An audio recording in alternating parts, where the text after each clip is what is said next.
dear guests here in the venue of the Institute, and dear participants and guests that will be with us via Zoom. I'm more than grateful to our colleague Strahinja Obrenović, who has initiated this, I think, 6-7 months ago already. That's how long has passed since we started actually with this idea. And that he gathered really amazing group of experts that will be with us today.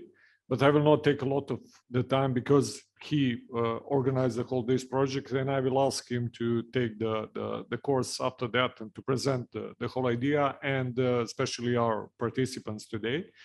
From my side, I just wanted to greet you on behalf of the Institute of European Studies, and to say that I'm in a way more than happy as a manager, if I could say, that we have a so actual issue at the moment, and that's why I'm unhappy, if I may say, when the crisis of the energy has been really rising. If it's not that we are having enough trouble with COVID and everything that is connected with it, but it seems that part of the issue is actually that the news that we've been reading, not to mention Lebanon, actually, in which I saw yesterday there was only 1 hour per day electricity is being distributed to the customers. But some things that we thought are unimaginable, in the sense that Swiss is having troubles with restrictions of the energy and so on, and not to speak about the prices of the oil and the gas. So I think that we are really opening this issue and trying to get the answers from our experts today in the times when the crisis is really going on in a way, and promising that we will have more news about these issues in the future. So without further ado, thank you very much again for coming and being with us. And I will ask our colleague, a PhD student and from recent times assistant at the Faculty of Political Sciences, Strahinja Obrenović, to take the lead and to explain the whole project. Thank you, Director. I am very honored to be today here on the Institute, which will host this event. And it's my pleasure to announce speakers, because a few minutes passed and I would like just to skip to this part with introducing our distinguished guests, energy specialist and expert in these fields. First, I would like to greet Katja Yafimava from the Oxford Institute for Energy Studies. She's a senior researcher, if I'm not mistaken, at the Institute, Oxford Institute for Energy Studies. And today she will share with us some thoughts about and overview on the project Nord Stream 2 when it comes to the security, energy security in Europe and possibly in wider context. Then we have distinguished guest and Serbian energy specialist for many years in this field, Mr. Aleksandar Kovačević. He's a member and representative of Serbian Energy Law Association, also with the international huge experience. And if I'm not mistaken, also visiting researcher at the Oxford Institute for Energy Studies. Now I will proceed with the younger speakers today at the panel and round table. It is my honor to present you my colleague, PhD candidate at the Faculty of Security Studies and researcher at the Belgrade's Institute for International Economics and Politics, Nevena Šekarić-Stojanović. And last but not least, I will share with you my thoughts as a teaching assistant at the Faculty of Political Sciences and also a PhD candidate at the mentioned faculty with some of the recent events on the energy market. So each of the participants will cover a specific topic inside this broad defined energy security in Europe. So I would like to give the floor first to Nevena, then we will have Katja and her presentation. After we will proceed with Mr. Kovačević, And as I said, we have 4 participants today. And now we can proceeding, and I'm giving floor first to Nevena. Then, as I said, if you couldn't hear, actually to Ms. Katja Yafimava. After that, we will have Mr. Kovačević, and at the end, I will share my thoughts. So, Nevena, the floor is yours, please. Thank you very much. Thank you for the opportunity to speak in today's event. I hope that everyone could hear me. Is the presentation?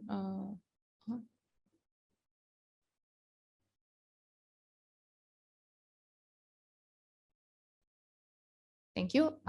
So as Strahinja already said, I'm a PhD candidate, Faculty of Security Studies, and a researcher at the Institute of International Politics and Economics here in Belgrade.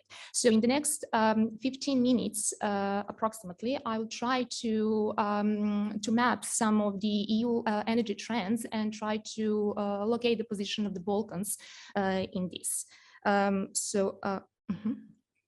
Let me just start with highlighting the EU energy context. I think that we could all agree that energy was always presenting the vital value for the EU, especially when bearing in mind its firstly established formats illustrated by the European Coal and Steel Community and European Atomic Energy Community. Here you can see the definition of energy security that equals to reliable and affordable access to all fuels and energy sources given by the International Energy Agency. And indeed, if you really look upon all relevant European strategic documents, you will find highlighted those elements of secure, affordable, and reliable access to the energy.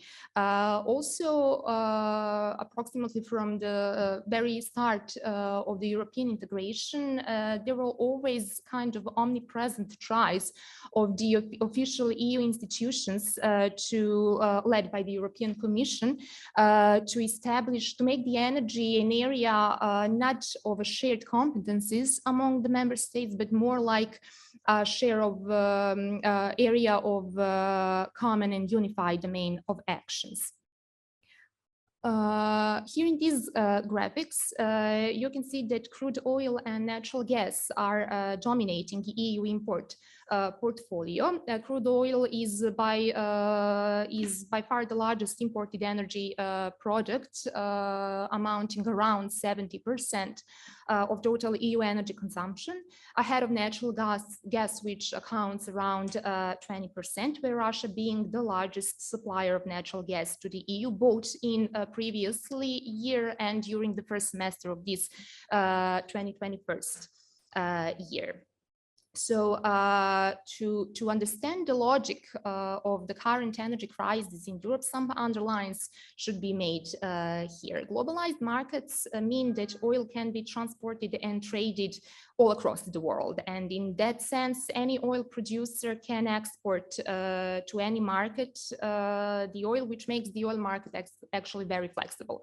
The situation is a little bit different when it comes to natural gas. Natural gas has a really strong regional dimension component due to several kilometers long international pipelines that actually gathers different states into one regional cluster.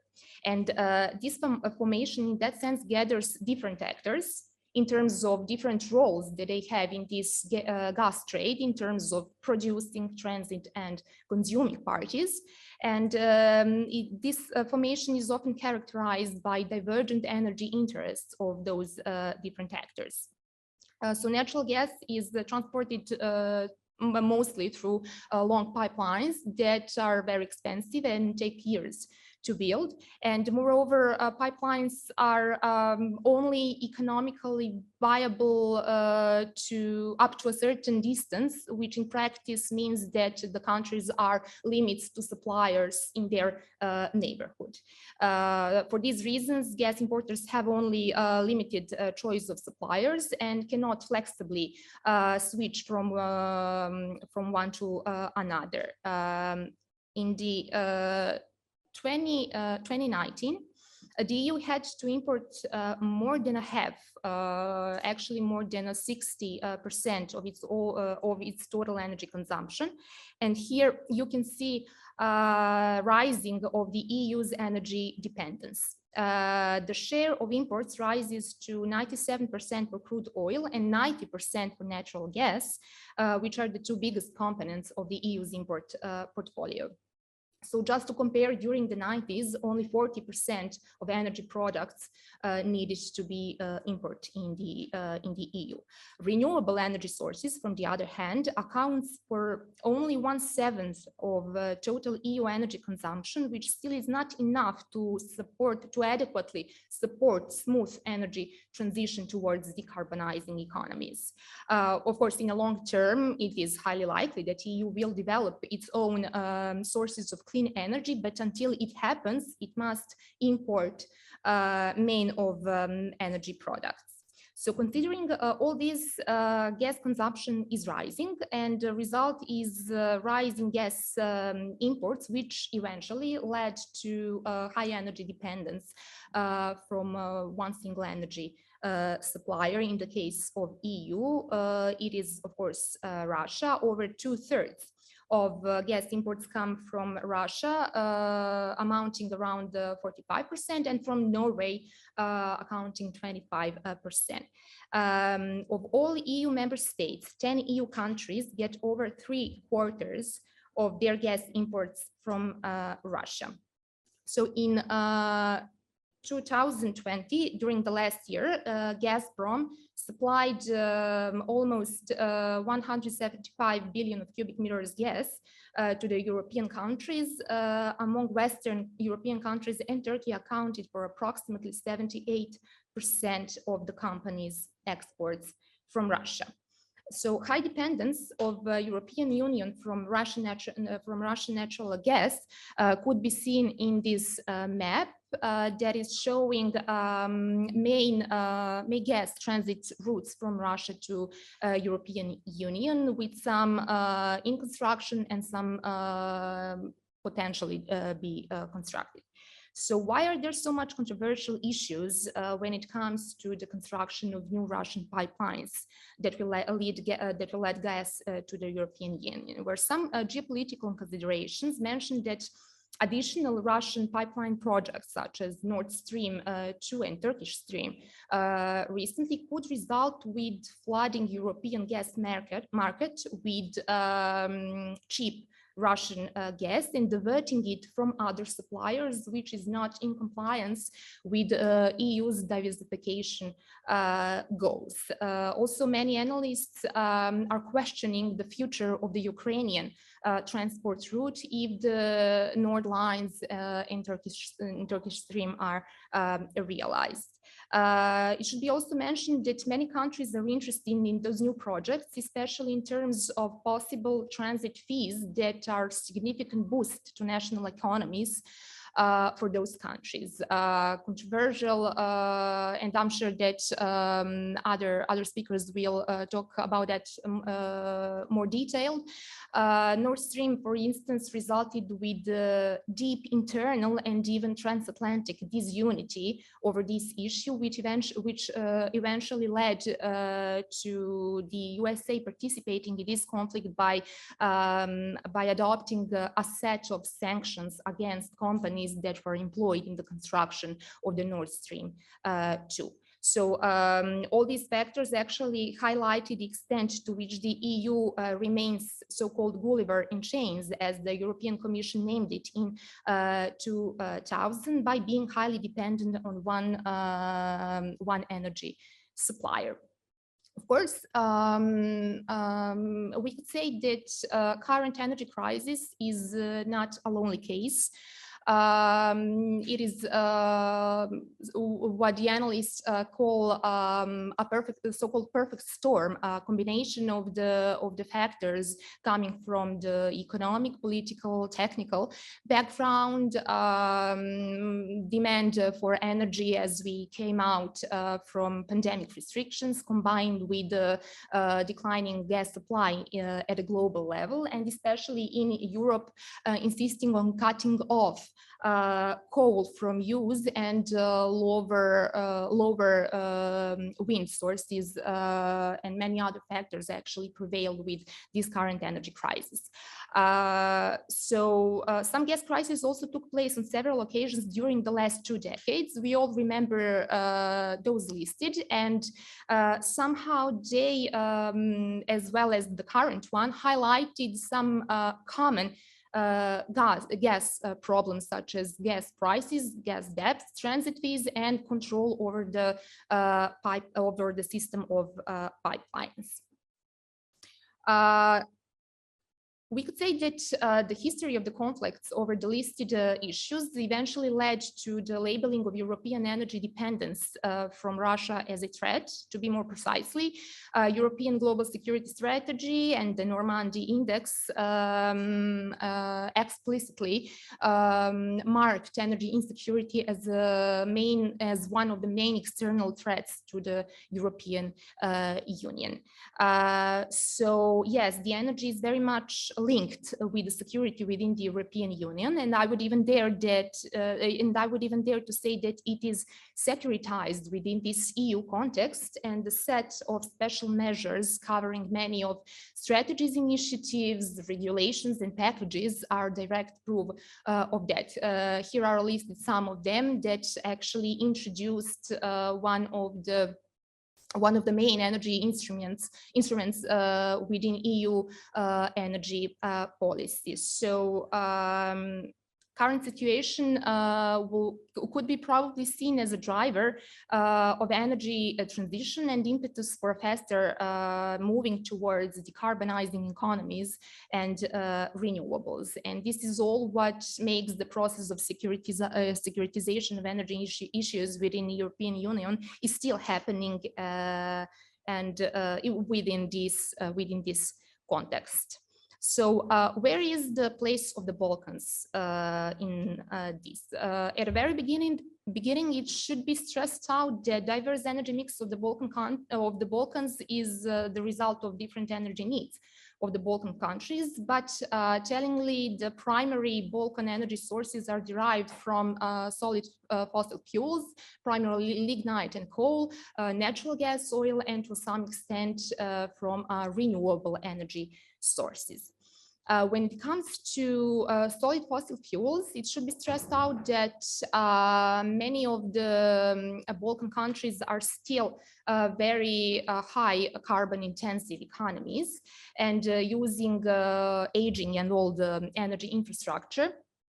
For instance, in Serbia, Croatia, Bosnia, North Macedonia, and Montenegro, around 65 to 70% of electricity is produced from coal-fired power plants, while in Bulgaria, more than a half of its electricity is produced from this energy source. Notwithstanding the global issues associated with reducing CO2 emissions from coal consumption, investments in regional coal-fired power plants are continue to be made. However, the current relatively low cost of energy that was produced by these plants is expected to increase as EU candidate countries are required actually to harmonize its national legislation with EU laws, which among others include higher tariffs for heavy carbon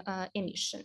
So aging energy infrastructure and carbon intensive energy supply makes this region one of the greatest pollutants in Europe. And this state of the art, we could say, in combination with the depletion of lignite resources and EU environmental regulations that actually are insisting on cutting out the lignite from the use, are creating very challenging environment for fast energy transition in the Balkan countries.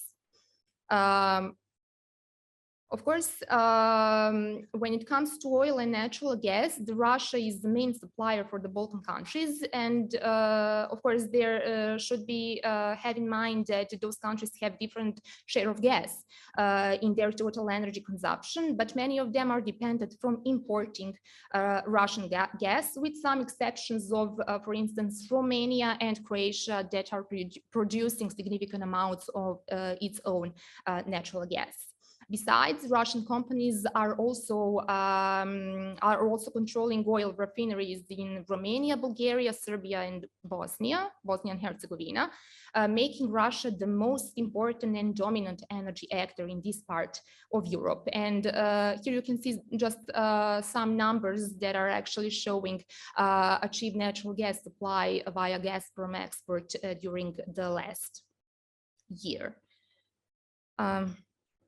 Of course, when talking about EU in the Balkans in terms of energy security, its presence should be viewed through the fact that the Balkans are consisting of EU member states, EU candidate states, and potential candidate states. And this factor is actually relevant when it comes to the financing, technical support, and development of a Balkan energy supply and distribution network by various international institutions and countries for the benefit of the Balkans. In this context, very much importance gained candidate countries due to their non-integration into European energy acquis. So energy community actually imposed some legal implementation and technically logistical criteria for EU accession viewed from the energy standpoint.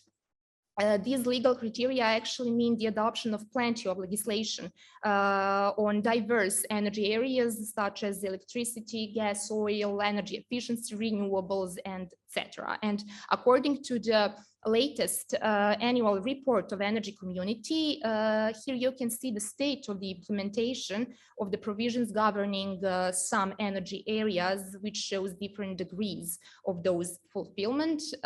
This table specifically showing the Western Balkan countries when it comes to achieve a fulfillment of those criteria posed by the energy community. So when it comes to the Western Balkan countries, so far the EU has been the major investor whose main instruments in this context are actually direct and indirect financial assistance through grants, EU funds, programs, loans from European Investment Bank and from the European Bank for Reconstruction and Development. This money is primarily raised through the projects of energy community interest and projects of mutual interest, and refers to infrastructure projects that meet the general and specific area. And considering that the Balkan countries are members of the energy community, which promotes energy security by encouraging them to adopt EU energy rules and integrate into EU energy markets, EU funding finances energy infrastructure such as interconnecting electricity cables and gas pipelines. This map is actually from the meeting of council from 2011, I think, and you can here see energy priorities for the European Union and overlapping three energy corridors that are actually located in the area of the Balkan states. Of course, one of them, Southern Gas Corridor, as one of the most important, bringing the Azerbaijani natural gas from TANAP tap pipeline to the European Union. And last but not least, one new energy player, as we can say, came to the fore when we talk about the Balkans. My colleague and I conducted a research last year on Chinese energy investments within 17+1 initiative, although it now exists as a 16+1 initiative. And this is just an extraction of Balkan countries from this initiative. This is noting that the research was conducted last year and some of the data could be slight changed. This is actually the number of Chinese energy project and their status at that time, giving in brackets actually energy sectors that China is involved in those countries. And I must say that the conclusion was that although some trends indicated that China prefers coal-fired power plants when it comes to building new energy infrastructure, the realization rate and results of these projects were below expected due to strong EU obligations and some individual internal political issues in the countries. Also, China showed increased interest in green energy in those countries. And this aspect of its energy policy has to date yielded the most success relative to the investments made and is mostly aligned with the European energy principles. So I would just like to sum up that, yes, many of the energy players are present in this area with overlapping energy interests, which pose a very challenging environment for the Balkan countries. But however, the winter is coming and many of them will come. So this would probably should be seen as an opportunity for our countries to speed up energy transition and to deal with decarbonizing economies, especially in the long term, because energy security per se doesn't mean so much in the long term if don't refer to some environmental and health issues. Thank you very much for your attention. Just one question, if you could just give us one data about the percentage of the atomic energy in EU. I didn't see this. Do you have it maybe? I'm sorry. Yes, I don't have it, but I know that the trend is, we are talking about nuclear energy. Yes, nuclear, I was hoping that we could open this question later in the discussion. Yes, because, but as far as I know, nuclear energy is a little bit controversial. I know that France is basing a big amount of its energy consumption from nuclear energy, but nuclear energy is not so much approved among the public. So I would like to actually hear from the engineers' point of view about nuclear energy and their potential, maybe to potentially in overcoming this crisis. Thank you. Thank you, Nevena. Now we will proceed with Ms. Katja Yafimava, and she will share with us thoughts about an overview on concrete project Nord Stream 2, maybe regulatory framework more, the pretext of that project, the current situation, and the future about this project. So Katja, please. Hello, thank you for invitation. I'll just try to share slides, so hopefully it works. But if not, I'll just talk through. Well, I hope that you can see them, right? Yes, we can see. Fine. Thank you. Okay, good. All right, so I'll just give you an update on that project, which already was mentioned in Nevena's presentation, on the state of play and on future scenarios. And of course, the question which kind of interest for many nowadays is when it will actually start flowing gas into Europe. Trying to move our slide, hopefully. Yeah. So yeah, map, we've recently just updated this map to account for the fact that both pipelines, both strings of Nord Stream 2 have been built. They're no longer dotted lines. So all project is fully built. That's of course no mean feat. As you know, project has faced a lot of obstacles. Firstly, there was a very delayed grant of the Danish permit to build it. And then very crucially, the threat of the US sanctions against the project. Nonetheless, these obstacles have been overcome, and the project is now fully built and pretty much ready to go. Before it's actually ready to go, there are a couple of things to overcome still, and I'll give you a couple of slides on certification process. So there are two parts in the certification process. One is about technical certification, and another one is about regulatory certification. Those are two completely different processes. They are often confused, but they are separate. So the technical certification is really about confirming the integrity of the pipeline, that the pipeline can flow gas safely, and that process needs to be certified by an independent third party in line with applicable national and international standards. As I said, both lines have been built. First line 10th of June, second line 10th of September, very recently.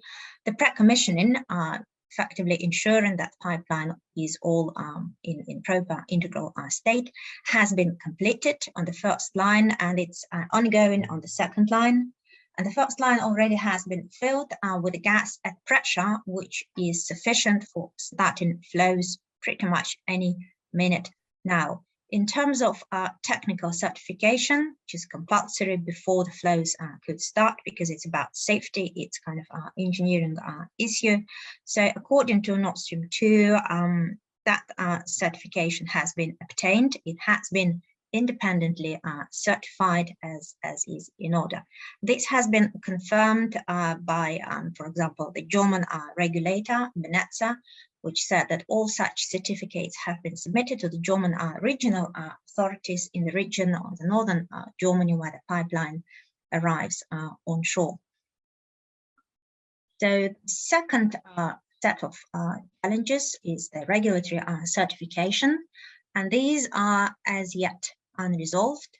These have nothing to do with technical capability of the pipeline. These have to do with certification of an operator of the pipeline by the German regulatory authority to confirm that the operator of the pipeline complies with unbundling requirements. So effectively, the transmission business is separated from supply and production, and also confirmation that certification of the pipeline will not pose any risk to the security of supply in the European Union and in Germany.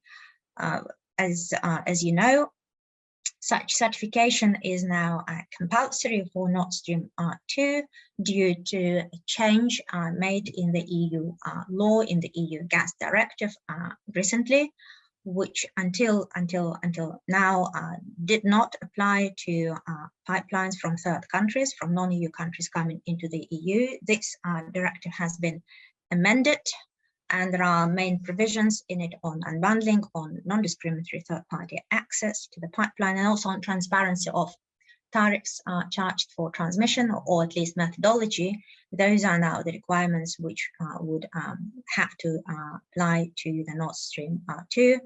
And, you know, that's Nord Stream 2 is pretty much the only pipeline from a third country which has been affected by this change.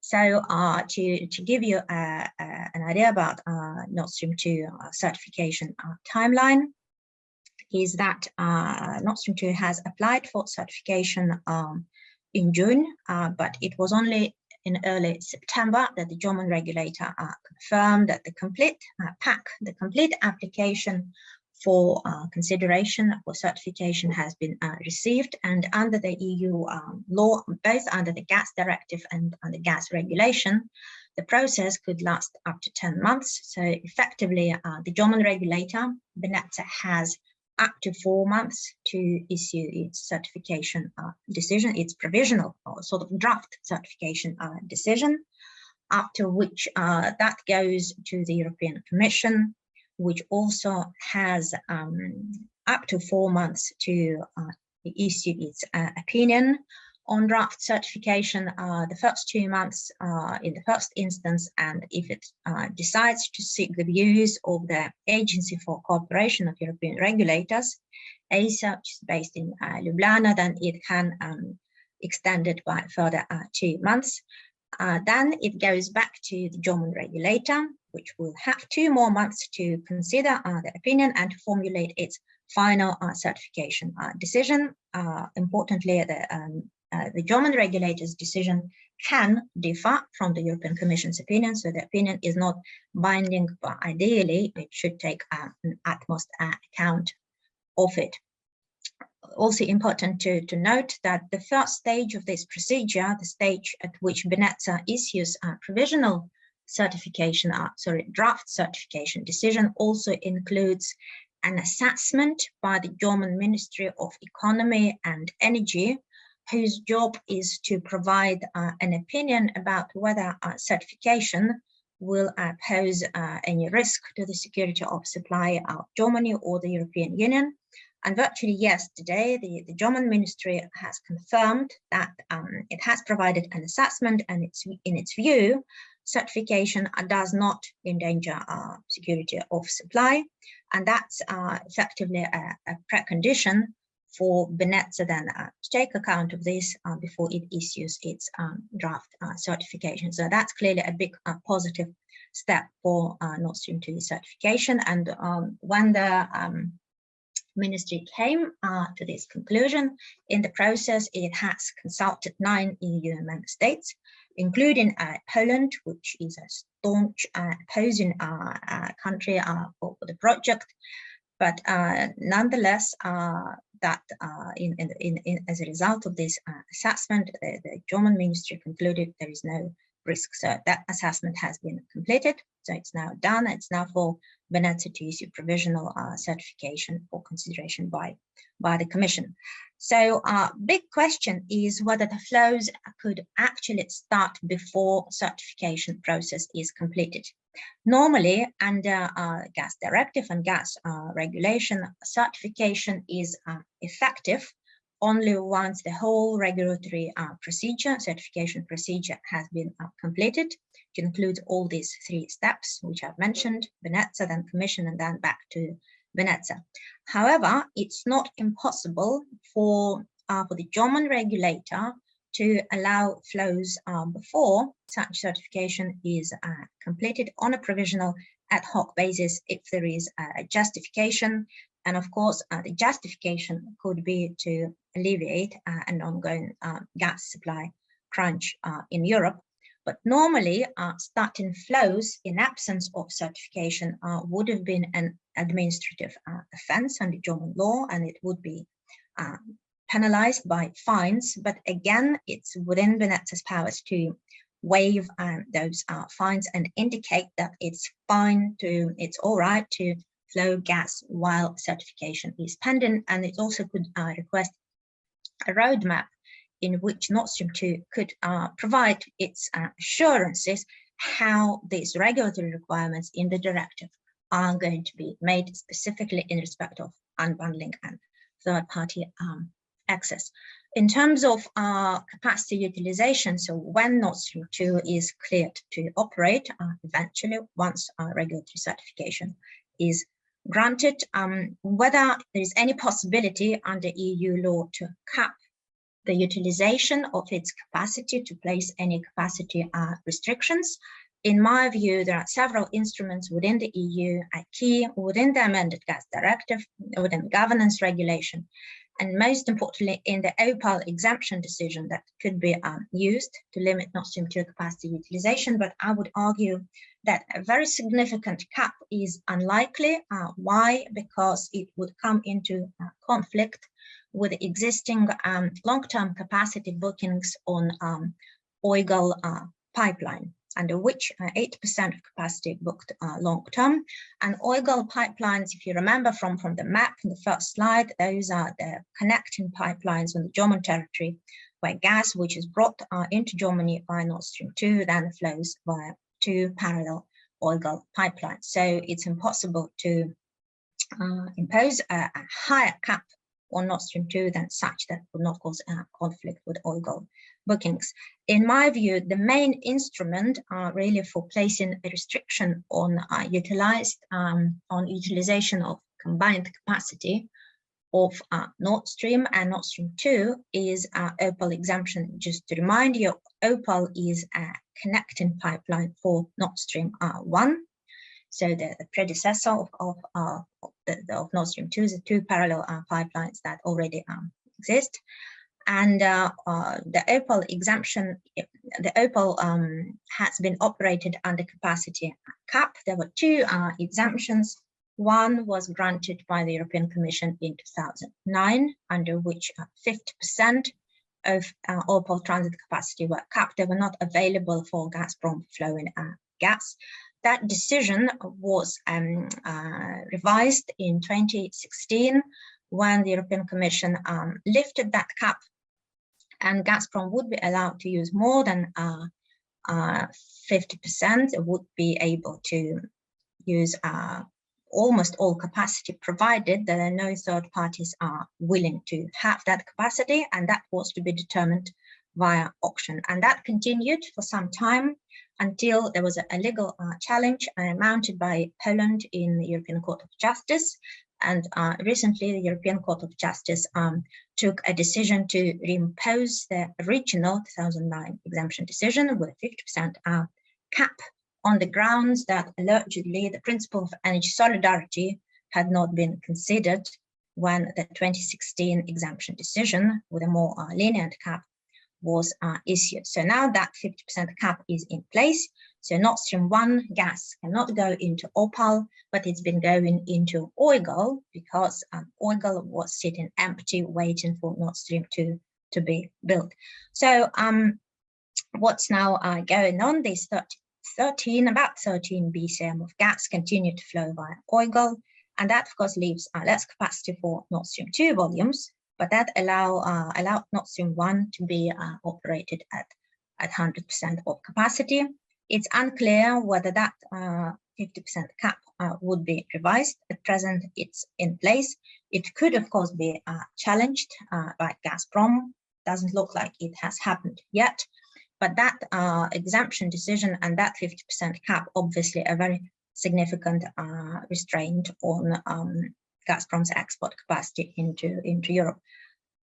Now, to talk briefly in the remaining time on scenarios. So there are several scenarios when Nord Stream 2 could start operations. As I said, both lines have been built. Both have been certified. There is pre-commissioning continuing on the second line, and the first line is fully ready to operate with sufficient pressure already. So the question is when the first gas will start into Europe, this year, next year, when more specifically. So I kind of developed several scenarios on this. So one is green, which is fast approval with flows, which would materialize if German regulator were to issue sort of fast-tracked regulatory certification, and then flows would start after that in Q4 2021. That is probably a bit too optimistic scenario, but that's one of the scenarios. Another scenario, which I think is probably a bit more likely, is that flows could start already this side of Christmas in Q4 2021 on a provisional basis, where the German regulator could allow Nord Stream 2 to do so, but certification process, the procedure for certification would be going through its normal course and would take as much time as allowed under the gas directive.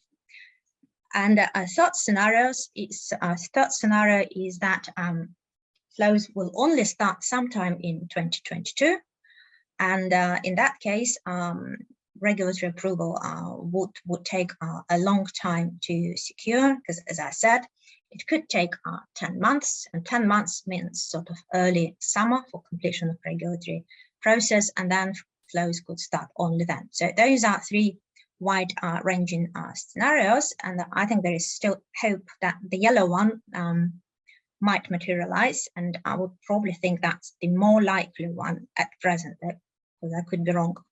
In terms of just a few words on a wider context, because the project is not set in vacuum, there's a lot of politics around it as well, and the three issues worth mentioning is the US sanctions waiver. So the key decision of the Biden administration this year not to sanction Nord Stream 2 itself, as well as European companies working on it, really allowed to avoid further delays in construction. So that was positive development for the project.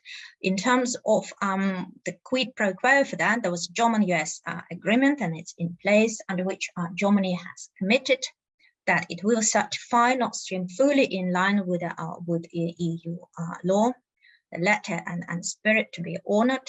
Then it would utilize all the leverage it has to try to prolong transit across Ukraine, agreement on the transit across Ukraine after 2024, and also take action at the national level and press for measures at the European level, including sanctions, if Russia were to attempt to use energy as a weapon. That's not specified what that means. And the third factor, which I think is likely to be important in the certification process, is what's to be done about post-2024 Ukraine transit. Might certification be conditioned on it? Might it come into play in some way on clearing the way for Nord Stream 2 operation? Again, it's an open question, but I feel that it might be an important factor impacting which one of the scenarios I listed earlier will materialize.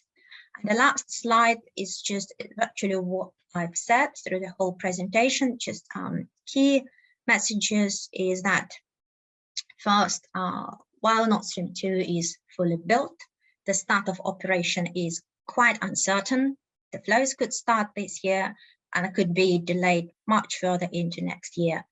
And big question again, if there's going to be a connection between certification of Nord Stream 2 and the flows and post-2024 Ukraine transit. There's of course the US position, which has largely resigned to the fact that Nord Stream 2 is now a reality. But again, it doesn't mean that it's in favor of it. It's still against this project, but the threat of sanctions had declined significantly. But then there is a US-Germany agreement, which is obviously also important in terms of when pipeline starts operations, how much capacity it will be able to use. I believe there could be restrictions imposed by the German regulator, but not huge. And again, OPAL capacity cap is the main instrument that could be used to do so through preservation of that cap, and therefore limiting combined Nord Stream and Nord Stream 2 capacity. And with that, I think I'm finished. Thank you. Katja, thank you very much. I suggest to wait with questions in Q&A session. So we will wait for questions. Thank you once again. Now we can proceed with Mr. Aleksandar Kovačević, and he will share with us some thoughts, maybe more related with the electricity market, energy transition, and the current situation, just to give a quick overview. So please, Mr. Kovačević, the floor is yours. Well, thank you. I guess that the picture is not that bright as we are speaking here. So electricity goes in very, very difficult territory all across, I would say, Europe, and in particularly here in Balkans. We already have countries which announce formally state of emergency. We have countries which are in really deep difficulty to obtain enough fuel to run their electrical systems. We have enormously increased transaction costs. So transmission tariffs in last years went up, which was more or less unnoticed because the energy itself was relatively cheaper But now with the higher price of electricity, the transaction costs come into play, and people start noticing. As Katja said, we are in a huge uncertainty territory where we are dependent on security of supply on the different political decisions. For example, decision of the new German government, what they are going to do with Nord Stream 2, decision between Russia and Ukraine, decision about different other transit aspects. Serbia in particular still have to negotiate, for example, gas supply for the next year, etc., etc. So we are in a territory of huge uncertainty if you're looking from the power generation point of view. There is a further uncertainty as infrastructure is getting old. I have seen over last 4 months a number of failures in the power plants. Technical failures that in normal circumstances will not be even noticed. That will be like a normal phase of operation. But in current circumstances, these failures actually cause the plants going offline. So that's a new situation. We in Serbia, we are familiar with that. That's an area we have been in middle 1990s during the sanctions and war. But this situation today is a peaceful situation. So it's a big difference. That's one dimension to take into consideration. It seems that technical failures are taking their own pace all across this region and probably good part of Europe. We are listening to the similar reports in many other countries. So let's go a little bit into details. So what happens right now? First thing, we have a significant increase in prices. There was electricity prices been pretty low during 2020 and then increased nearly 4 times in the last couple of months. It's unlikely they are going down in the foreseeable future. So this is about spot prices. In the Balkans, all countries find a way, a couple of years ago, facing the lack of investments, etc., they find a way to liberalize the prices for industry and control the prices for households. So we have a situation today that household prices are much lower than industrial prices. And now we see that industry is simply chasing to operate. So if you look Macedonia, Bosnia, to a good extent Montenegro, to some extent Serbia, the industry is simply going offline. How long countries can sustain this situation, it's unknown. Serbian electrical utility increased the prices for industry for about 80% in last few months. So that is, let's say, first view. Secondly, there is a regulatory uncertainty. Colleague at the beginning made a couple of slides about the Energy Community Treaty and harmonization with the Energy Community Treaty rules and regulations. That sounds nice, but unfortunately, Energy Community Secretariat only published reports about material obligations last year in 2020. So after 15 years, the first report which actually mentioned the material obligation, was published in the middle of 2020, followed by another report in December 2020 and another report in July 2021. These reports are telling us that all countries in the energy community area are in a breach with the major obligations about emissions, about energy efficiency, about renewable energy, about sulfur in fuels, about compulsory oil reserves. So whatever was the material in the treaty is practically breached. If you look Montenegro, we have a precedent over there.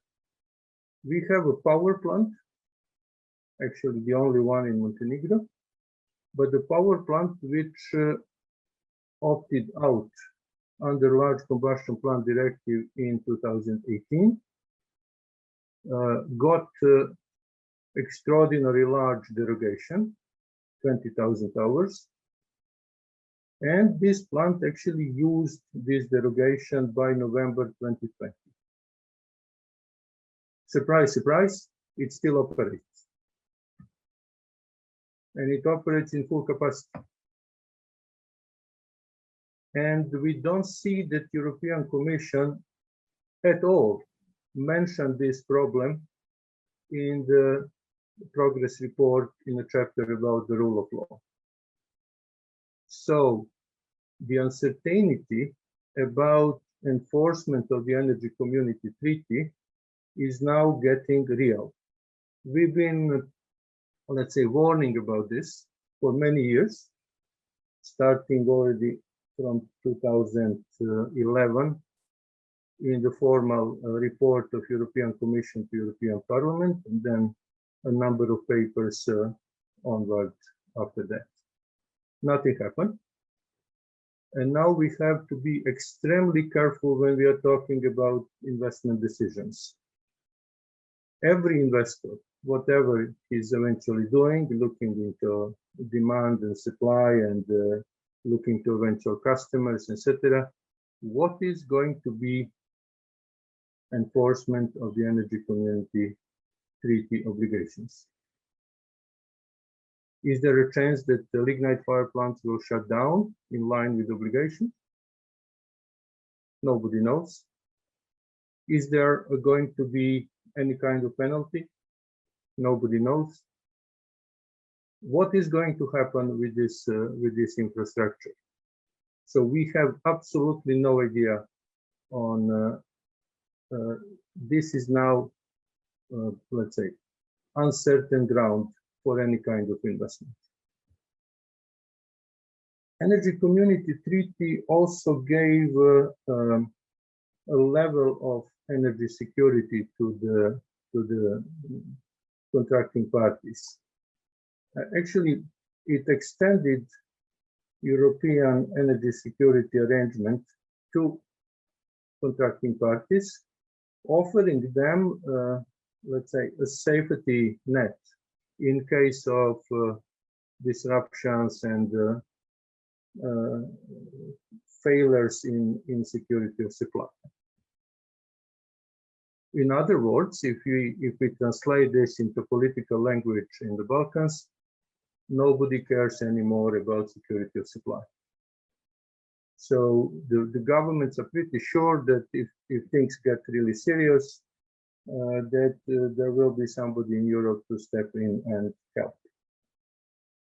I wrote in Oxford a paper in 2009 about energy security during a crisis between Ukraine and Russia.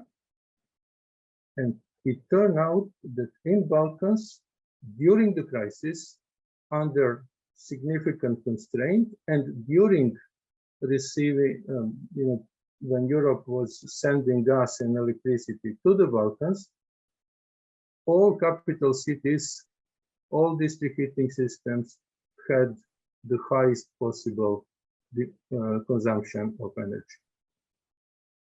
So it's very, very difficult offering this kind of safety net to the countries which are not ready to actually fulfill their multilateral treaty and their obligations on this side. So the next stage, when you look at the prices currently, and yes, prices all across Europe increased, but I'm just looking into actual situation from today. Day ahead prices for tomorrow. So Germany 153, Poland 112, France 193, etc. Belgium 185, but the Balkans 212, 212, 201, 215. So the weakness of these markets are already visible even in this very, very rudimentary electricity markets. So we see that price progression in Southeast Europe, including Balkans and Italy, is different than the rest of Europe. So that's another, let's say, signal about the problem. Where we are about this energy efficiency, I would say that this is European problem. The question which is hanging in the air, yes, there is a lot of LNG in the international market, and LNG flows to Far East, to Asia. We see current situation, so June, July, August, September. Typically 4 times more or 5 times more LNG went to Asia than to Europe. There is a reason why Europe is not able to pay this price. And I will repeat what I was telling many times.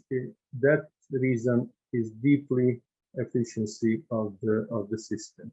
If you go into Eurogas, where you may expect to find some idea, the Eurogas gives you a suggestion that the good use of gas is to burn it to produce domestic hot water or space heating. That is what happened in Balkans. Most of gas is actually used to produce low-grade heat. And of course, these countries are not able to pay for gas. If you go a little bit deeper, if you go to district heating companies, if you look into their cost structures, for example, a big district heating company here in Serbia, one third of their cost is actually gas transmission tariff.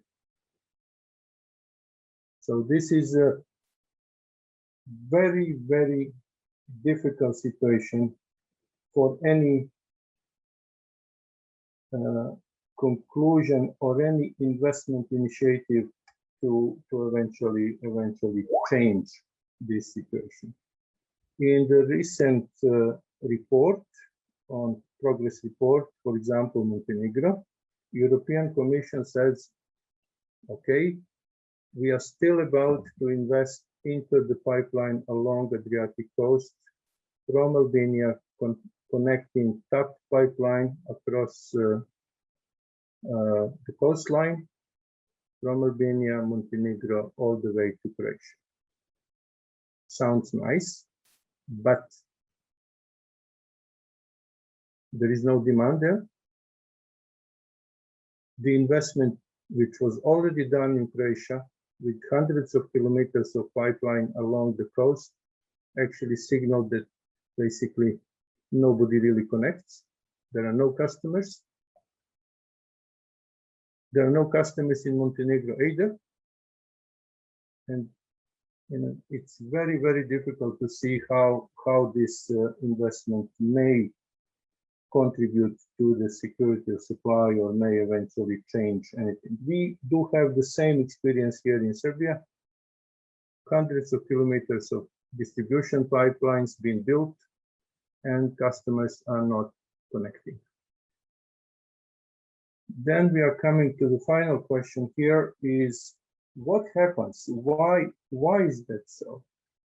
And the answer is a fuel wood, availability of fuel wood, which is not visible that much in the energy balances, at least not in the formal energy balances.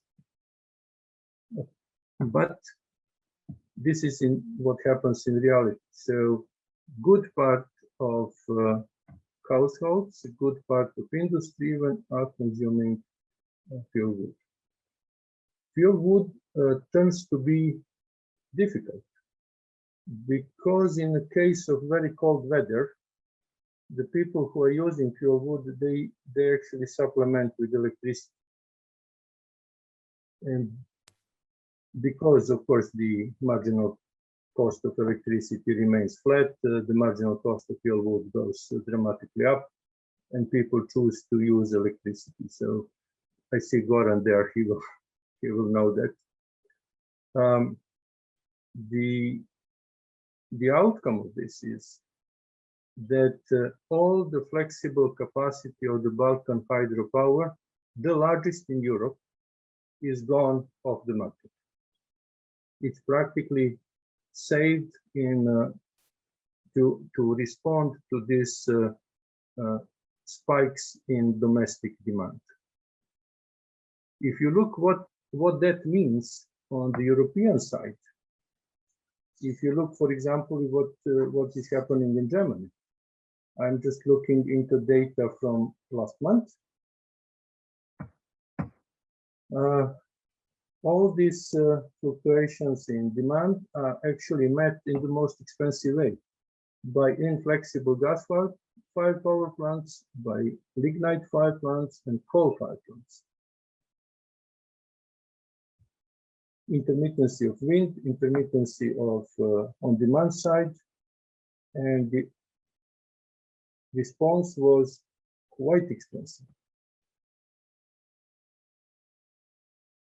Balkan Hydro is available, it's on the grid, it could be able to respond to good part of this problem, but it's not on the market. So we have a significant problem here on the overall economics of the energy system here in Balkans, and then between the Balkans and Central Europe in more sense. So the problem goes all around to Ukraine, to Poland, to Italy, to Greece, etc., etc. So we have one of the largest European resources we are keeping essentially off the market. And then looking obviously on the spot prices, which are formed by they had the marginal price. They went very high. There are obviously operators who are making profit of that. If you look again, who are these operators? Those who are breaching the Energy Community Treaty and who are operating the plants which should not be there. So, rule of law, certainty, predictability, investment environment is all gone. And we are talking now about actual situation. We are expecting eventually problems with security of supply in immediate future, in next couple of months. My point is that we should expect even more problems as time goes. So this winter maybe will go more or less stable here in Balkans if there are no major technical failures, which nobody can exclude. But already next winter, and specifically winter 22-23 is going to be enormously difficult and most likely with a lot of problems. So that is the future we are looking to at this moment. So I already made a couple of lectures which were titled 2023, the year which is going to be very difficult, and the year in which all the derogations actually expire, and most of the plants are already in such a bad condition that it will be a big surprise if they are still operating. So thank you. Thank you very much. And now I will proceed with the final presentation, and just I will give you a quick overview of the current situation on top political level inside the European Union when it comes to the energy market, or energy markets in plural. So I want to tackle with the 2 weeks ago published European Commission toolbox, actually to reflect and to address this issue of high energy prices that are happening now in actually in Europe. So we have a presentation. We will actually, yes. First, when it comes to the toolbox, we have actually addressing the causes. So it is the starting point for the European Commission. And we can see that there is no single actually cause for this crisis. It is something that is happening in Europe, in other regions. So we cannot isolate European picture from the rest of the world. One of the main reasons mentioned in Toolbox is actually that we have economic recovery that is faster than anticipated or expected. And that economic recovery is clearly most significant in Asia, in China, but also Europe is trying to keep pace. And we can see that after the long period of lockdown, we have actually relaxing some of the measures thanks to the vaccination and natural immunity. So we are coming back, we hope, to pre-pandemic level. So this is one factor that we are talking about.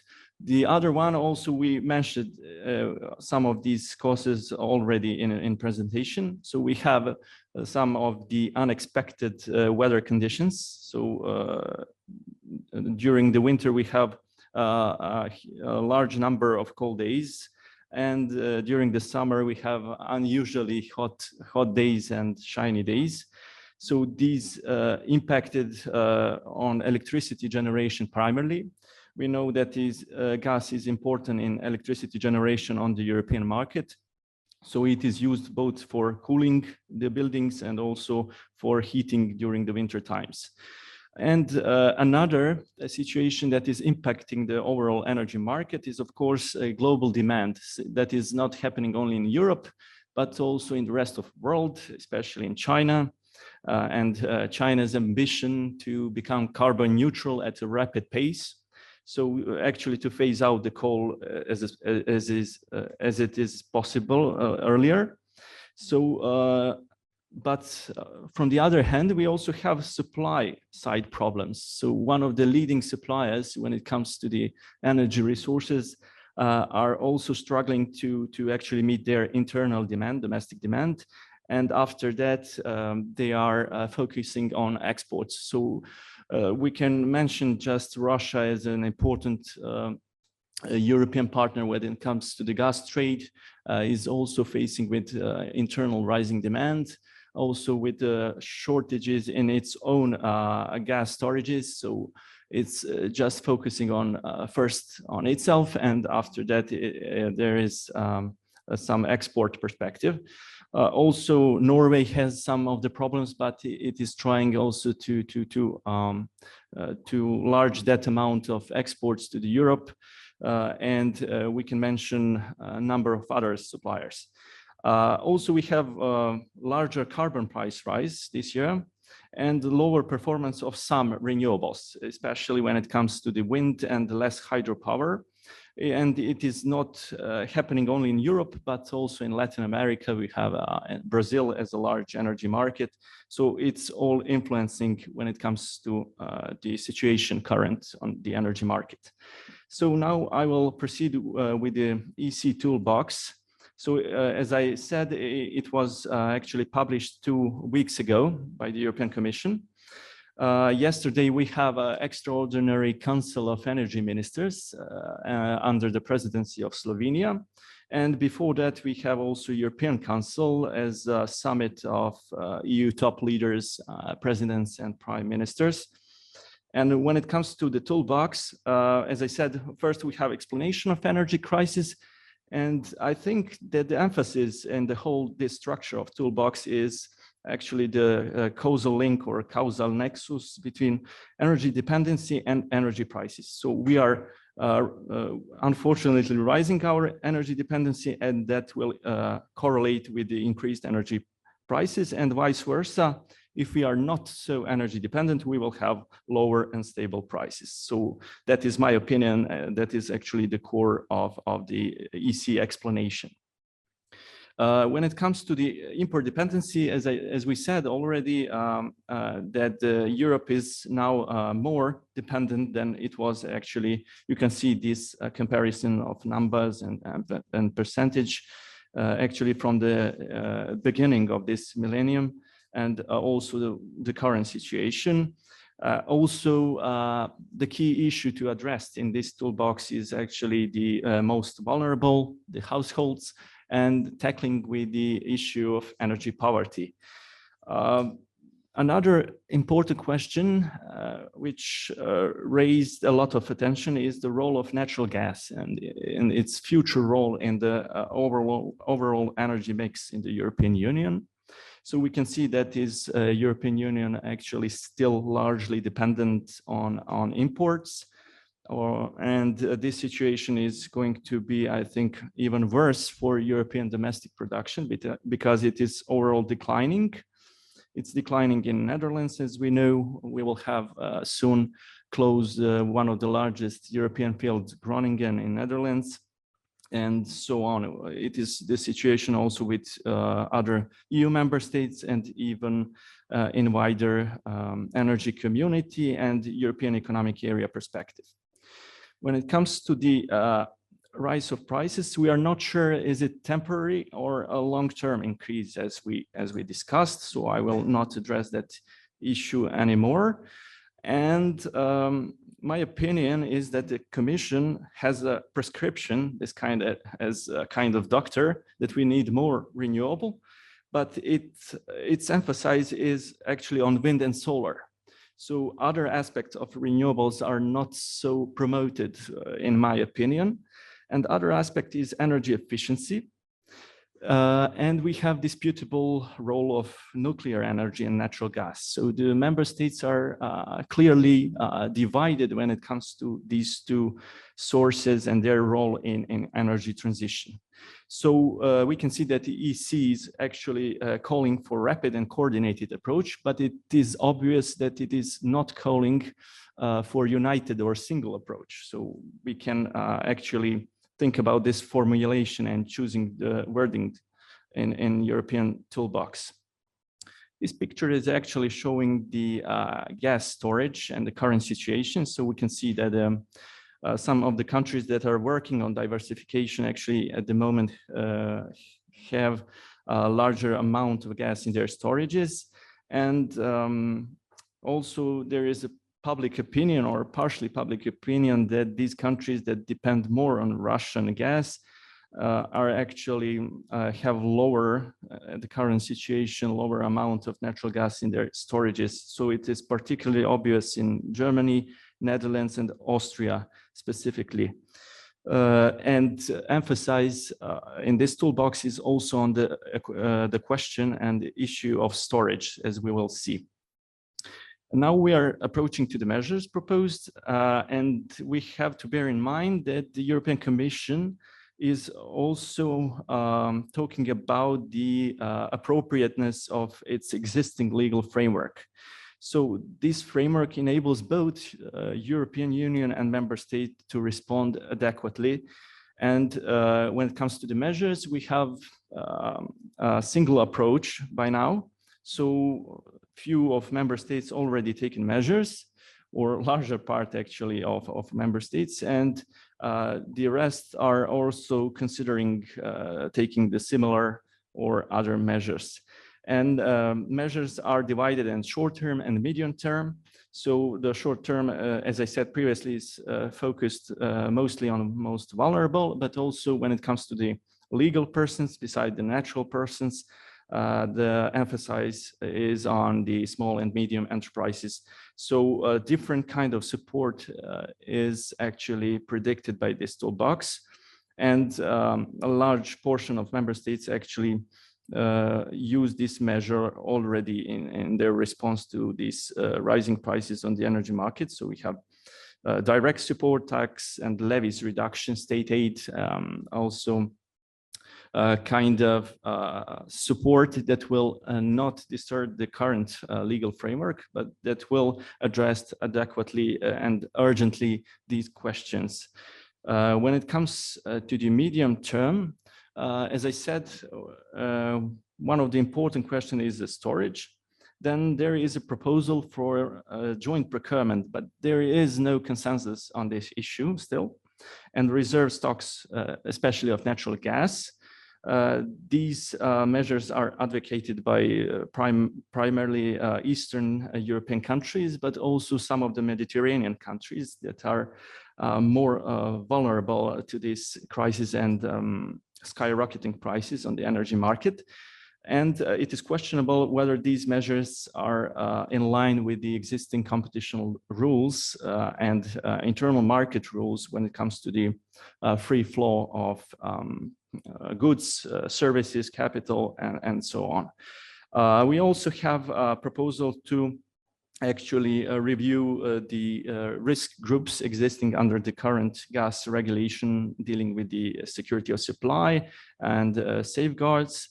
And there is no consensus about the current market design assessment, but actually European Commission included this issue when it comes to the design of the market. So to assess both electricity gas market and the ETC actually system or market that is under the critique from primarily, again, Eastern European countries. We also have, as you can see, some of the financial instruments, and there is a proposal for a new one that will actually address this energy transition and the role of renewables in the whole energy mix, and actually how to fulfill the targets of 2015 to become carbon neutral. So it is quite ambitious from this perspective, but we will have to see how this issue will be resolved on the European level, and especially how should each of the EU member states approach to this problem. And let me conclude. When it comes to the toolbox and the outlook coming and perspectives in the future, there is still open issues. So there is divergent opinions when it comes to the member states, and it is obvious on the yesterday's meeting between energy ministers that do we need actually EU level approach, or we should approach it individually concerning the individual circumstances in each of EU member state. We have a proposal from the Spanish representative yesterday that we actually have single energy market already, and why shouldn't we have a single voice as a EU as an energy actor? Then there is a clear division between countries and governments that are favoring invisible hand in Smith's term, actually that the market will self-regulate itself, and that we will have a price stabilization in coming from the spring, April. It's only a prediction next year. And this is favored by Germany mostly, and Netherlands and Denmark, so Western European countries and Northwestern countries, and market restructuring or a request to actually assess the current market, both electricity, gas, and ETC market dealing with the emission trading and allowances. So this is coming actually from the eastern part of the Europe. There is also a proposal to extend the ETC system that will actually cover the buildings or households, flats, and we have road transport, including in this system. And there is strong opposition. We had at the European Council meeting, Hungarian Prime Minister that is actually so critical against this because it will put a lot of burden on most vulnerable, and it won't be financial possible to actually implement these proposals. Also, there is no agreement when it comes to the nuclear energy. France, as we said, advocate the use of the nuclear energy. I think 3 or 4 electricity in France is coming from the nuclear sources. Also, a few other countries, some of them also in Eastern Europe, is advocating for nuclear energy, but there is strong opposition from the Germany and especially Austria. So Austrian representative yesterday said that the nuclear energy is not stable, nor it is so cheap as we can hear in public discourse. Then there is debate about natural gas.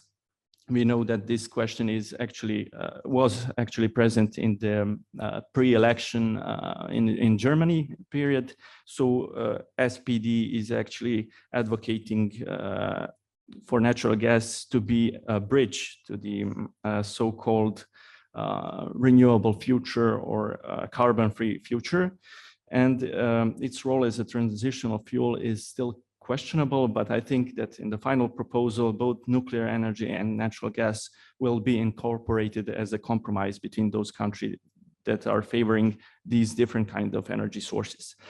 And when it comes to the natural gas, about LNG, that is perceived as safety option for the Europe in the time when we have problem with the pipeline imports.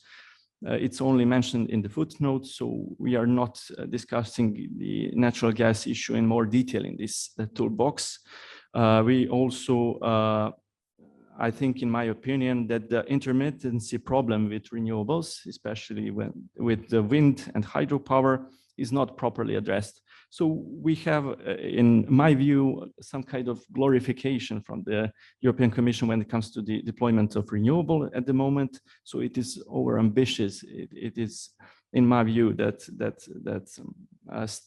leading approach of the European Commission actually to establish itself and the whole European Union as a global leader in energy transition and becoming carbon neutral region, one of the first in the world. And finally, there is no clear rule and actually role of new energy sources and new technology. There is no more word about the hydrogen that is present in the public discourse.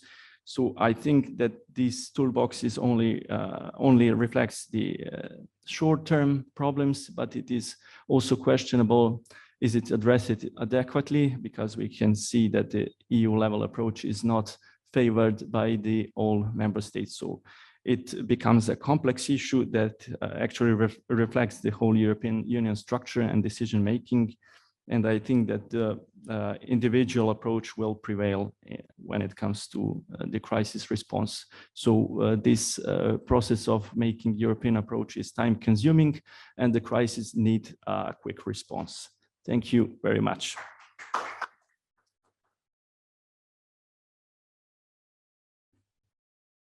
So now we are approaching the Q&A session. I'm open this panel and roundtable for questions from the audience. We have audience here at the Institute and also through the Zoom. So please, is anybody have to ask participants or to comment? You are free.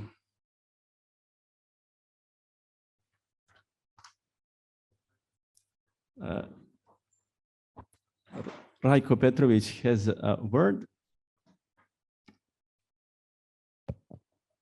Thank you very much. It was a great pleasure to hear you. I have a question about the meeting between the next meeting between the President of Serbia, Aleksandar Vučić, and President of Russian Federation, Vladimir Putin.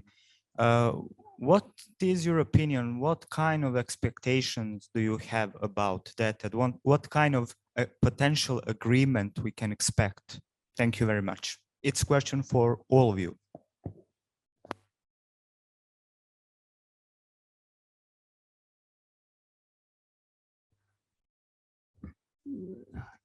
I will try to answer, but all other participants are also can feel free to give their opinion. So when it comes to the existing gas contract, it is expiring, as we know, at the end of this year. So there is a strong debate in the Europe, and it is something that is obvious with the example from other countries, that we have two different trends, or we are discussing two different trends. So whether it is better to stick to the traditional business model that will link prices of gas with the oil products, so crude oil or other oil products, or to approach it to the newly liberalized and market approach that is basing its prices on the hub prices. Actually, we can see that the TTF as a reference market place in the Europe, we can see that skyrocketing prices. So when we considered these years, few recent years, we can see that Russia is under the legal pressure from the different arbitral tribunals to actually abandon this kind of oil-linked prices. So we have a cases from the 2013, if I'm not mistaken, with the German utility RWE that actually resulted in arbitral decision or award that actually asked the Gazprom to abandon this practice with in long-term contracts. And when it comes to the price formation on oil products and crude oil, we also have the similar concession before the arbitration is initiated by the E.ON, also one of the largest German utility.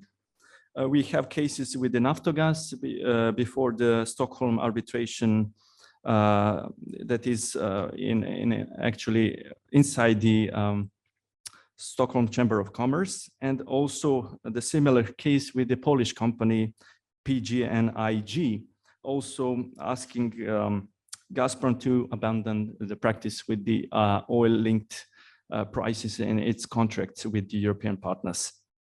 So I think that some of the concession will be reached.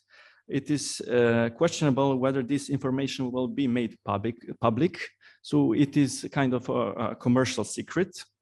But existing contract is 100% based on the oil-linked prices.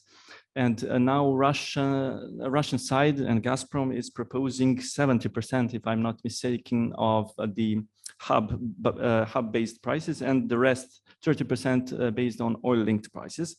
So I think that there will be some modification, but looking at that question in a wider context, we cannot expect the prices that we had before. So it is something that is happening in the whole European market. It is something that is happening in other energy regions. So some of the concessions are possible, but to have these prices, I think it is very difficult in the future. So that's my view.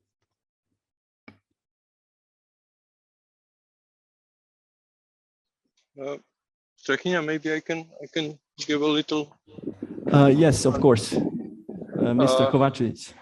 Yeah, I think that negotiations are going to be complex. The outstanding debts are going to be on the table. Prices, obviously, volumes, another issue. Eventual investment into petrochemical industry, further issue. So there will be a number of different issues to discuss.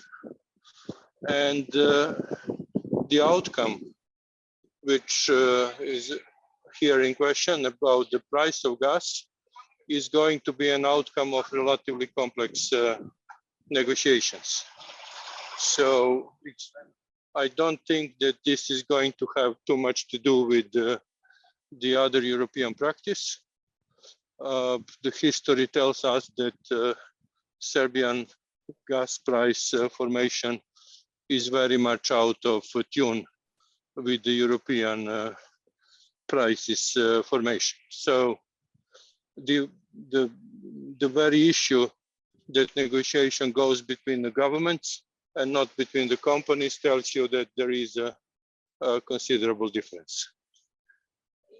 Obviously, it very much depends on weather, and it very much depends on the situation in the Serbian electrical sector, because in last month, we have seen the gas-fired power plant in Novi Sad operating because lignite plants are not ready. There are extended maintenance issues, there are failures, and there was a big failure in one unit a couple of months ago. So if the gas is also needed to ensure the security of electricity supply, that is an opportunity to actually charge even higher prices. So I don't see that this is going to be an easy situation, and certainly not easily predictable situation. Yeah, Strahinja, I can offer a word on this maybe too. Yeah, well, I agree by and large with what Aleksandar said, because I mean, I would not be surprised that there would be a discount in the future, but that's really about sort of the price formation mechanisms and the arbitrations, the change in rules you referred to previously. That hub formation is now the prevalent mechanism for gas sales in Europe, and now it's the hub price. That is what is not what sometimes people refer to sort of fair price, and there is no really such legal definition of what fair price is. There is a definition of what market price, a competitive price is, or in other words, from where else and at what price a country could secure its supplies, and the prevalent mechanism is the hub price. So it can be very high as it now. It could drop to lows, as we've seen, like a year ago was very low, but that's the mechanism at present. But then you also, and the price, which is 790, I think what's been mentioned in the press, that's the kind of the offer. That is hub linked price. I understand, and I wouldn't really be surprised that there could be a discount, but then you've mentioned the issue of debt, and I think that could be tied with the issue of restructuring the debt, and then nothing prevents Gazprom, if it wants to offer a discount to the hub-based price, and that's not offering, it's not charging more than market price, that would have been prohibited, but nothing prevents Gazprom to provide a discount from hub price. But sometimes it's very high, sometimes it's very low, and in the future it might, it will go down obviously at some point, because now it's highly unusual situation. But when one concludes the contract, the thing of course to remember is not what the price level now, but what price formation, and that price formation mechanism can result in either very high or very low price, and then you can have all the inbuilt safeguards which allow to smooth it over the period of time, and the possibilities of discount subject to more other kind of packaged issues, if you like. Thank you. Would you like to add? Okay, we have another question. Good afternoon. My name is Aida Hanic. I'm from Institute of Economic Sciences, Belgrade. I must say this roundtable was excellent, so congratulations to all of you. Strahinja, you mentioned the European Union emission trading system. So what are your thoughts about the Serbian companies? I mean, when Serbia, if she ever becomes the EU member, our companies will be obligated to be part of that system. So what do you think? Are actually some of them ready now, or will they never be ready? Or is it the right time to even consider that question? Thank you very much for the question, but I think, in my opinion, that Aleksandar Kovačević is more familiar maybe with the electricity market, because I'm dealing more with the natural gas market, and the whole structure of the ETS system is more linked to the electricity market. So if Mr. Kovačević, please can help us with yeah. Well, there was an interesting letter sent from European Commission to Montenegro a couple of days ago, which indicate a kind of desire to integrate Balkans into ETS market as soon as possible. This will be probably beneficial for the countries willing to actually decarbonize the system quickly. That will help, let's say, investment situation. But it's unlikely, because we don't see these investment initiatives. At this moment, we have an unfair situation. The Balkan electricity is produced and traded. That particularly applies to Bosnia. So the electricity is produced and traded not only without ETS payments, but also in a breach of a large combustion plant directive and derogations under that directive. So how long European Commission is going to tolerate this situation, nobody really knows. So for example, EU member country, Croatia, is very, very much dependent on imports of electricity from Bosnia, where most of electricity, over 70%, comes from lignite with very high carbon intensity. So, as I said, it's totally uncertain situation. There is very little understanding what and how this is going to happen. I also want to point attention to the Article 10C in EU ETS system, which eventually grants free allocation to operators in the countries where coal dependency is very high and where GDP per capita is relatively low.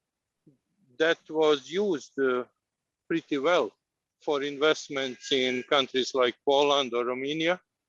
I never really understood why in the energy community nobody considered this mechanism for Balkans.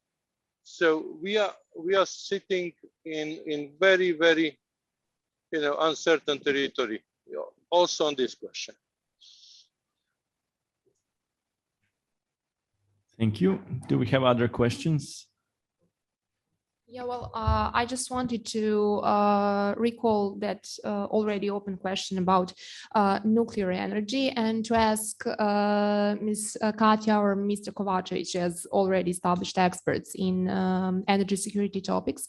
What are your opinion about potential of nuclear energy in this transitional period, bearing in mind great that nuclear energy is not so popular when it comes to its high initial investments, the problem with nuclear waste and overall instability. What is there any a potential of nuclear energy, considering that it is objectively one of the cleanest one? I will add on it, because my question was also addressed to that. Just let me add a couple more aspects that we would like to hear about. First, when we put generally in the context of alternative, let me say, energies to this classical crude and gas and so on, we see that within EU there is still ongoing internal debate about, as Strahinja mentioned already, that nuclear energy is not still perceived as something that should be out of the table. Even more in the last, I think, a couple of weeks, we heard that Croatia, which already has one, has started to speak publicly about possibility about building another one. And we saw that even president of this country, Mr. Vučić, recently again mentioned that maybe Serbia should start to think about that. So having that perspective in mind, I didn't hear recently what's going on with Belene project in Bulgaria and with the Hungarian renovation of their nuclear plant power. So generally, my general issue would be to hear more about predictions about real possibility of returning to nuclear energy as one of the potential solutions maybe in the future, especially having in mind this more and more speak about that instability of the green energy. But also another problem, and I'm finishing with that, is that we see more and more green political parties coming into power, especially very important if they're going to be part of the German, recently Austrian government. And even in France, we saw that they get some support. So actually, within this internal debate of nuclear versus green energy, where are we? And I'm finishing with another small question, probably for Mr. Kovačević, but also another ones who can maybe comment on that. We already heard, he mentioned Montenegro, but also in Serbia, that especially in Serbia, we got in the last 10 years, quite a huge investment in the local infrastructure in Serbia, spreading of the internal infrastructure for gas distribution, even to the, I don't know, in central Serbia, to small villages, to the last house and so on. And nobody knows why this has been done, because there are no people living there. As we all know, our villages are being depopulated strongly. So, of course, apart from, let me say, conspiracy theories or what we have as, immigrants who might come and live there in the future, nobody knows who will be and who could be really, having in mind our demographic perspectives, potential users of this spread infrastructure. Thank you very much. And I'm really joining to the congrats from our colleague from Institute of Economic Studies. I think that this was really enlightening and we learned quite a lot on ongoing crisis. Thank you very much. Okay, so let me, because I have a very little time now. Today morning, there was a kind of discussion about nuclear energy options and also renewable energy, etc. I think we can cut it very, very short and very simple. Serbia is, by the governance structure, is unfit for nuclear energy, end point. So until that change, I think this is off the table and there is no reason to waste time on it. Of course, if and when this eventually change, then there is going to be the question of education, training, knowledge, all kind of aspects. And it's not going to be an easy question either.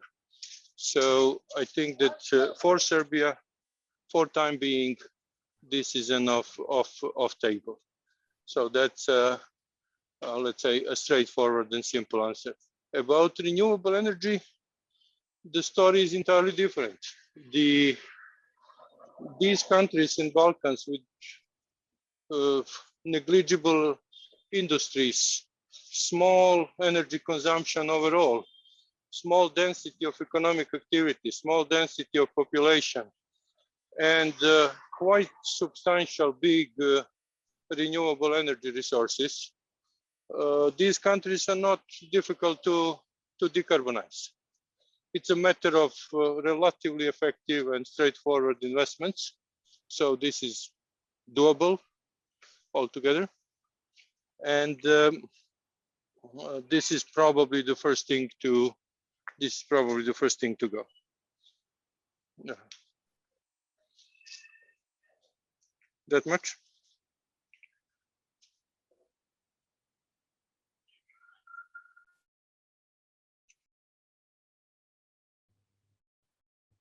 Maybe we have problems with the internet or some technical issues are happening.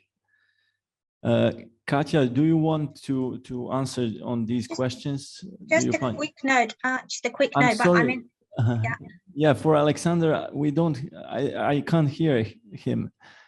Do we have your? My sorry. time actually expired because it was till 3 o'clock, so I have to go. Okay. But I think that was the answer from my point of view. Yeah. Thank you, Katya. Please.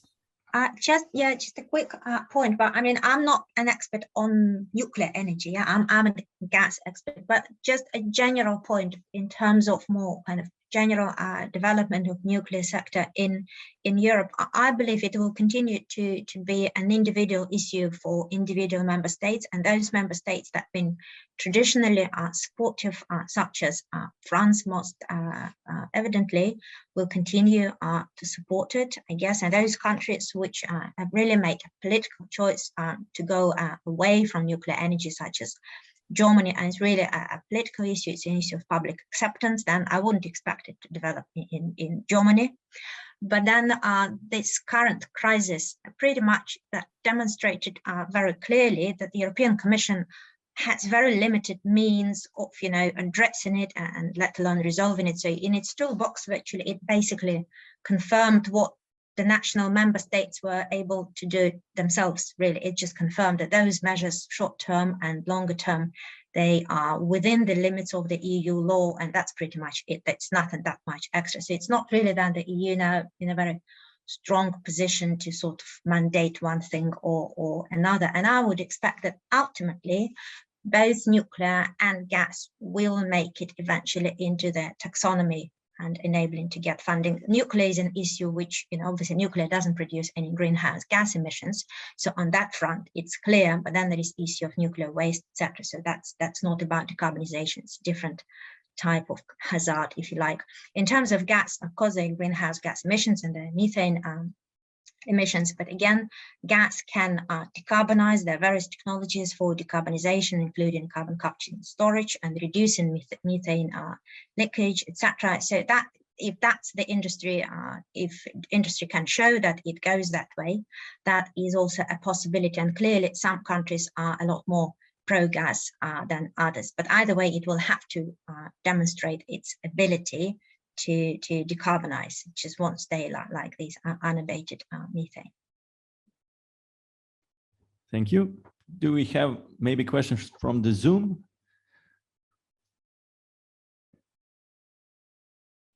Do we have any other question here in this room? If not, I would like to thank all the participants, of course, the public that was present here at the Institute, and also online through the Zoom. And I hope that we will next time have all persons actually in person here at the Institute, and that this situation, both with the energy market and the pandemic situation, will get better. So that is just a hope, and we will just work toward it. Thank you very much.